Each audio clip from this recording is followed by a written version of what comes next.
ગઈકાલે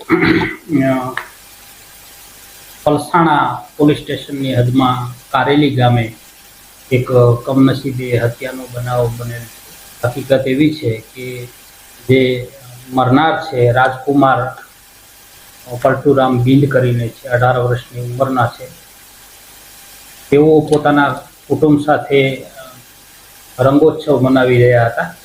તે દરમિયાનમાં મારનાર જે છે એ તેમની સાથે રંગ રમતા એમણે ના પાડેલી કે ભાઈ લેડીઝો અહીંયા રમે છે એટલે તું મારી સાથે રમીશ નહીં, એમ કરીને એને ધક્કો મારીને કાઢતા એને માઠો લાગી આવતા પોતાના ઘરે જઈ અને એના ઘરેથી બીજા વ્યક્તિઓને લઈ અને પવન, દીપાલી, રાજેન્દ્ર, સંગીતા, સપના, દર્શન અને ગોકુલ એમ 7 જણાએ આવી અને આ લોકોના સાથે પહેલાં હાથોપાઈ કરી અને પછી બારીનો કાચ તોડી અને એક કાચને હાથમાં લઈ અને જે મરનાર છે એના હાથની ધોરી નસ કાપી અને એનું મોત નિપજાવેલ। આગળની તપાસ પીઆઈ પોતે કરી રહ્યા છે।